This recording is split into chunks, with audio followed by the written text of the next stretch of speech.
sini kami akan membahas materi tentang Kerajaan Mataram kuno. Sebelumnya, perkenalkan nama saya Anggita Kekeni Abdurrahmana dan rekan saya Ciara Dewi Cantina. Saya Sudan Yokapiani. Saya Bima Sakti Walimaresi. Selamat menyaksikan.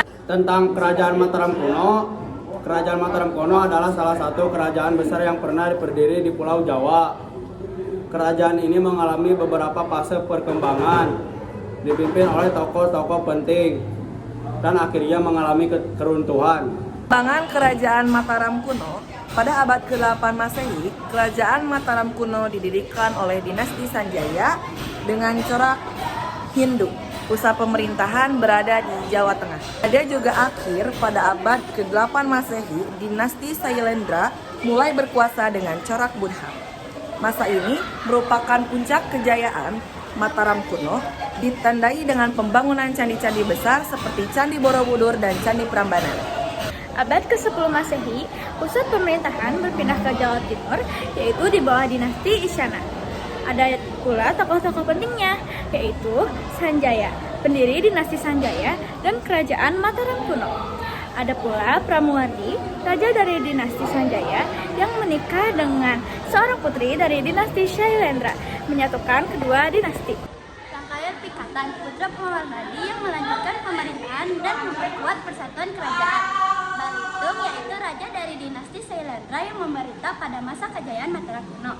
Kehancuran Kerajaan Mataram kuno yaitu penyebab pasti keruntuhan Kerajaan Mataram kuno masih belum perdebatan.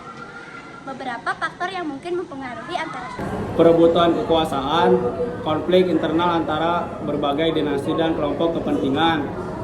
Kedua, serangan dari luar, kemungkinan adanya serangan dari kerajaan-kerajaan lain. Yang ketiga, faktor alam, bencana alam seperti letusan gunung, berapi, atau gempa. Faktor keempat, pergeseran pusat kekuasaan, munculnya kerajaan-kerajaan baru yang lebih kuat. Peninggalan Kerajaan Mataram kuno. Kerajaan Mataram kuno banyak sekali meninggalkan peninggalan yang sangat berharga. Contohnya seperti Candi Borobudur, Candi Buddha yang sangat besar di dunia. Ada juga Candi Prambanan, kompleks Candi Hindu yang megah. Ada juga prasasti tulisan kuno yang berisi catatan sejarah. Tentu, mari kita bahas lebih dalam tentang Kerajaan Mataram kuno, mulai dari awal perkembangannya hingga keruntuhan. Awal perkembangan dan dinasti Sanjaya, pendiriannya yaitu Kerajaan Mataram kuno didirikan pada abad ke-8 Masehi oleh dinasti Sanjaya. Corak keagamaan yang kuat pada masa ini yaitu Hindu Siwa. Pusat pemerintahan yaitu awalnya berpusat di Jawa Tengah dengan candi-candi seperti Candi Prambanan sebagai bukti kemegahannya. Raja Sanjaya, yaitu sebagai pendiri Raja Sanjaya memainkan peran penting dalam peletakan dasar-dasar kerajaan. Beliau berhasil menyatukan beberapa wilayah dan membangun kekuatan militer yang cukup signifikatif. Masa kejayaan dan dinasti Shailendra. 1. Peralihan kekuasaan. Kekuasaan kemudian beralih ke dinasti Shailendra. Dinasti ini membawa pengaruh Buddha Mahayana yang kuat. Yang kedua, kemajemukan agama.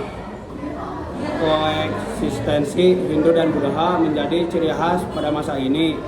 Terbukti dengan pembangunan Candi Borobudur yang merupakan salah satu candi Buddha terbesar di dunia. Puncak kejayaan, masa pemerintahan dinasti Sailendra dianggap sebagai puncak kejayaan Mataram kuno. Perdagangan maritim berkembang begitu pesat dan pengaruh budaya kerajaan meluas hingga ke wilayah Nusantara lainnya. Persatuan dan raja pakai pikatan, ada pernikahan politik untuk mempersatukan kedua dinasti. Terjadi pernikahan antara Pramuwara dinasti Sanjaya dengan seorang putri dari dinasti Sailendra. Rakai Pikatan, putra dari pasangan tersebut, Rakai Pikatan, melanjutkan pemerintahan dan berhasil menyatukan kembali kerajaan. Beliau juga dikenal sebagai seorang raja yang bijaksana dan berwibawa. Keruntuhan Kerajaan Mataram kuno, ada faktor-faktor penyebabnya. Beberapa faktor yang menyebabkan keruntuhan kerajaan antara lain yaitu perebutan kekuasaan, konflik internal antara berbagai dinasti dan kelompok kepentingan. Serangan dari luar yaitu kemungkinan dengan adanya serangan dari kerajaan-kerajaan lain.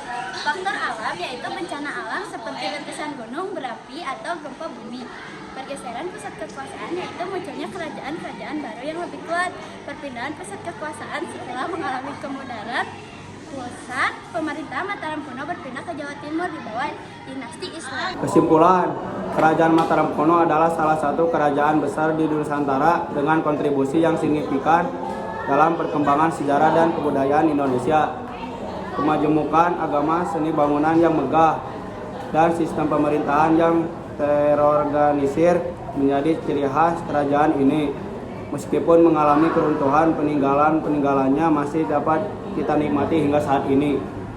Pun catatannya yaitu ada dinasti Sanjaya lebih menekankan pada agama Hindu Siwa, ada juga dinasti Sailendra lebih menekankan pada agama Buddha Mahayana, ada juga Raja Pakai Pikatan berhasil menyatukan kembali kerajaan setelah masa peralihan kekuasaan. Dari kelompok kami, wassalamualaikum warahmatullahi wabarakatuh.